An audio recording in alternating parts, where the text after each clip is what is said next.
wabarakatuh. Waalaikumsalam warahmatullahi wabarakatuh. Terima kasih atas kesempatannya Bapak Rifki Muslim SPDPD pada malam hari ini. Sebelumnya kami dari mahasiswa UNES ingin wawancara Pak tentang filsafat olahraga. Mungkin sebelumnya kami ingin memperkenalkan diri dulu Pak.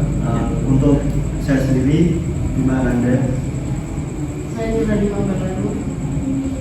Saya Dimas Pur. Saya Iqbal Maulana Bayarindo. Saya Arya Satria Tama Kusuma.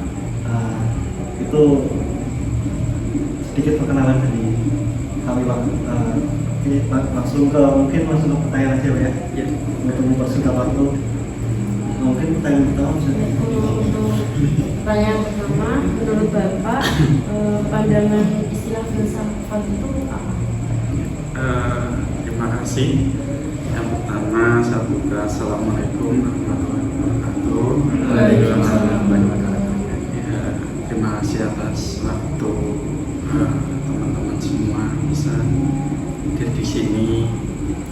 Ya, perkenalkan nama saya Rifki Muslim SPD dan alhamdulillah tadi didoakan segera MPD. Amin. Amin. Saya sebagai salah satu guru di SMA Negeri 1 Bagian, guru PJOK, dulu sempat ngajar Mas Iqbal juga di sana. Ya, menurut saya kalau saya belajar mengenai filsafat itu sudah lama sebenarnya ya Pak ya. Karena saya juga lulusan UNES juga dulu. Kalau tidak lupa itu dosen filsafat ilmu saya yaitu Pak Komseng Almaro. Pandangan filsafat itu secara menyeluruh itu sebenarnya banyak bicara mengenai tentang kehidupan. Jadi dunia kehidupan, segala hal di dalamnya yang memiliki fungsi. Di saat kita hidup itu pasti kita memiliki fungsi, khususnya untuk mengungkapkan sesuatu, mencari jalan keluar saat kita ada masalah, dan kita bisa melakukan argumen saat kita di kehidupan yang kita ada itu menurut saya mengenai filsafat. Jadi itu pandangan saya mengenai filsafat itu. Ada yang ingin disangka atau pertanyaan selanjutnya? Yang kedua silakan Mas Edi. Pertanyaan dari saya, pandangan pribadi Pak Rifki tentang tokoh filsafat yang menjadi acuan atau idola dalam berfilsafat itu bagaimana Pak? Kalau tokoh filsafat ilmu yang saya kagumi sampai sekarang itu sebenarnya ada salah satu filsafat di Islam. Jadi di Islam itu setahu saya ada 5, yaitu satu Ibnu Sina, yang kedua Al-Kindi, termasuk Ibnu Bajjah dan Ibnu Tawfail, tapi yang menjadi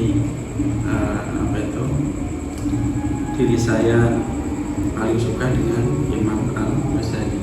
Jadi beliau itu sebagai pandangan filsafat yang benar-benar menjadi acuan saya dan pernah kita buka karena di Jawa Tengah saya juga di salah satu pelopor di bidang pendidikan di Ma'arif Jateng. Itu saya pernah bicara banyak, pernah bahkan sudah teman saya membuka buku mengenai Imam Al-Ghazali, bedah mengenai pendidikan juga. Jadi Imam Al-Ghazali itu ajarannya di filsafat sangat menyentuh buat saya, karena di situ meyakinkan kita bahwa Tuhan itu satu, dan pandangannya ilmu yang ada dan dari dulu sudah diciptakan oleh Tuhan itu ditata secara rapi sampai saat ini bisa kita gunakan dengan perkembangan zaman yang istilahnya IT meningkat, itu tidak ada perubahan sama sekali. Ternyata di kitab Al-Quran yang saya yakini itu benar, itu sampai sekarang perkembangan zaman tidak geser sedikit pun dari situ. Itu yang menjadi pedoman saya kenapa saya suka filsafat Imam Al-Ghazali itu. Yang mungkin dari pandangan Bapak sendiri, apa sih istilah filsafat bergerak? Ya, kalau filsafat gerak itu kita kan manusia ya Mas. Jadi manusia itu hidup tidak lepas dari gerak. Kita bangun tidur, kita tidur bahkan itu sudah banyak gerak. Walaupun kadang kita tidak sadar, tapi tubuh kita itu semua gerak. Nah, menurut saya kalau filsafat gerak itu hakikatnya manusia itu gerak secara sadar dan kita dikasih akal pikiran. Ya, identiknya kalau saya pribadi jadi manusialah yang berguna bagi manusia lain. Jadi utamanya di filsafat ini ya saat kita bergerak buatlah gerak itu sebagai amal kita, sebagai amal kita untuk menghasilkan hal yang positif. Jadi kita saat bergerak itu usahakan di situ itu gerak itu menghasilkan karya. Jadi kita entah melangkah, entah berbuat apapun itu sebagai karya kita sehari. Jam yang kita lakukan atau detik demi detik kita bergerak itu dalam filsafat yang saya yakini ya harus bermanfaat bagi semua yang ada di sekitar. Itu menurut saya pandangan mengenai filsafat. Kalau filosofi dari tokohnya sendiri, kalau filosofi dari tokoh saya sendiri ya tadi ya di filsafat ini memang saya paling yakin dengan Imam Al-Ghazali tadi. Kalau mengenai tokoh ya bisa salah satu tokoh. Kalau menurut pandangan Bapak pribadi tentang istilah cabang filsafat olahraga itu benar? Iya, kalau filsafat olahraga sebenarnya ini salah satu bidang saya karena saya juga berkecimpung di olahraga, mungkin juga sama dengan mas-mas mbaknya di sini. Kalau olahraga itu merupakan kan kebutuhan kita tidak dipungkiri sehat kita utama. Apa itu salah satunya ya dari kita berolahraga. Walaupun ada dorongan lain seperti makan dan yang lainnya. Menurut saya itu manusia dalam berolahraga itu harus memiliki tujuan.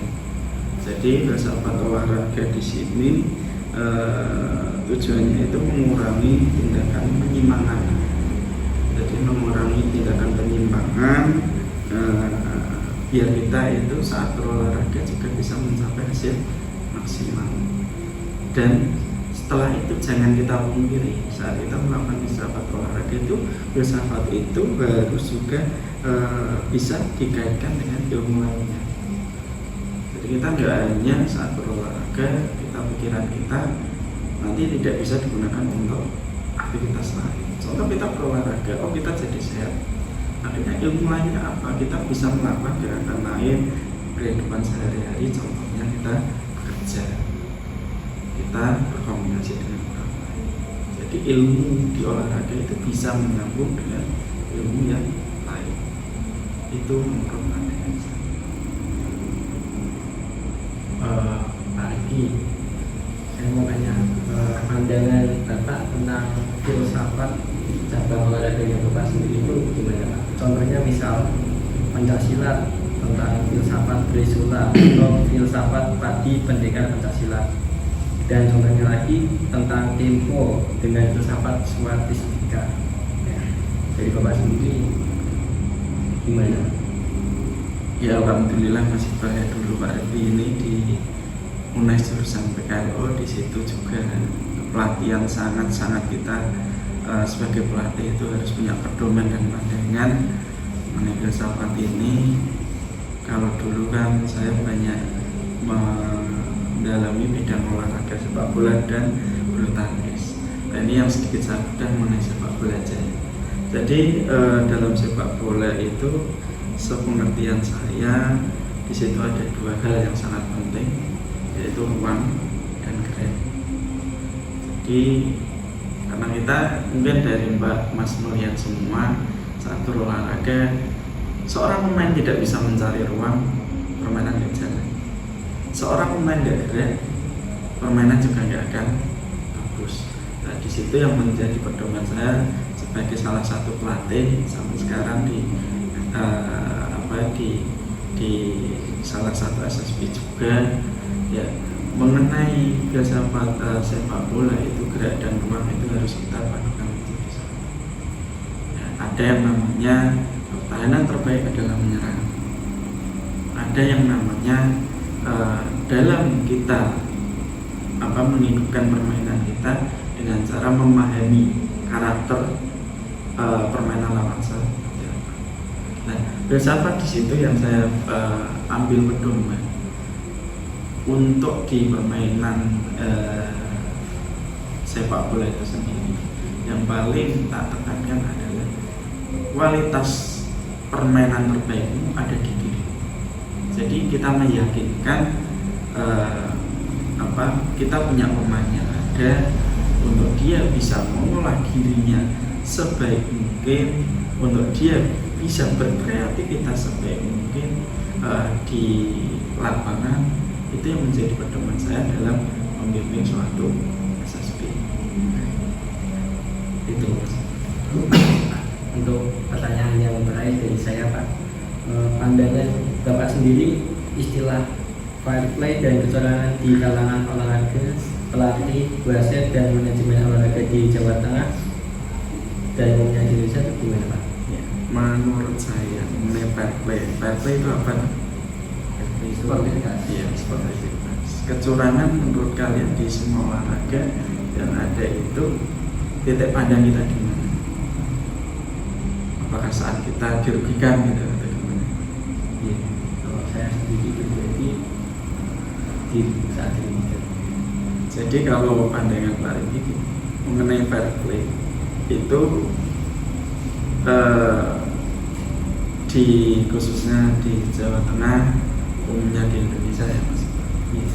Kalau menurut Pak Riki, fair play itu penekanannya jelas.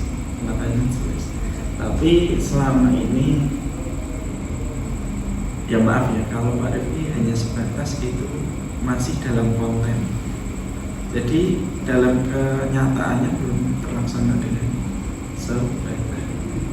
Contoh adalah perekrutan atlet. Kalau kita bilang perekrutan atlet sampai ke level tertinggi itu atlet yang benar-benar prestasi dan benar-benar dia layak untuk diangkat jadi wakil dari negara kita. Itu juga mungkin persentasinya nggak sampai 50-60%, malah lebih tinggi yang bahasa tanda kutipnya dibicarakan sekarang hanya pendekatannya dia dengan wakil, ya kan, hanya karena link tertentu. Nah itu dari segi organisasi. Kalau dari segi permainan, kita ambil contoh fair play yang diterapkan. Kalau menurut Pak Arfi belum jalan sepenuhnya, karena kerugian-kerugian yang diakibatkan oleh atlet itu sendiri, tim itu sendiri, dengan cara yang bahkan masif itu memang direncanakan dalam olahraga itu ada. Tapi saya juga yakin ya, kalau masnya mbaknya ini sebagai baratnya pelopor di bidang pendidikan, khususnya kita mendalami tentang olahraga, nanti kalau generasi-generasi jenengan semua tahu akan filsafat ilmu ini dan bisa menerapkan di lingkungan kalian berada, fair play itu akan bisa terbentuk. Kalau tidak dengan kesadaran pribadi manusia, fair play tidak akan terjadi. Kalau kesalahan, kecurangan itu di semua hal, kita hidup tidak di dunia olahraga pun juga akan orang yang tidak suka dengan kita juga akan merasa dia akan selalu mencurang. tadi dibilang mengenai kecurangan apa yang ada di wasit, kita banyak melihat. Kan sekarang kualitas wasit sekarang kan kita bisa ketahui. Jadi besok mungkin ini saya ingin berpesan kalau mengunjungi dengan kalau ada berkecimpung sebagai wasit, tolonglah jangan berpandangan wasit itu hanya untuk kita mengobrol diri kita untuk mencari penghasilan saya. Tapi saat kalian terjun di situ, ya tujuan utamanya untuk menjadi orang yang bisa membantu hal terbaik di dunia. Itu motivasi. Kalau jenengan jadi diberi kesempatan untuk menjadi pengelola manajemen dalam suatu klub atau perkantoran, khususnya di bidang olahraga, ya jadilah manusia yang bisa mengayomi semua yang ada di situ.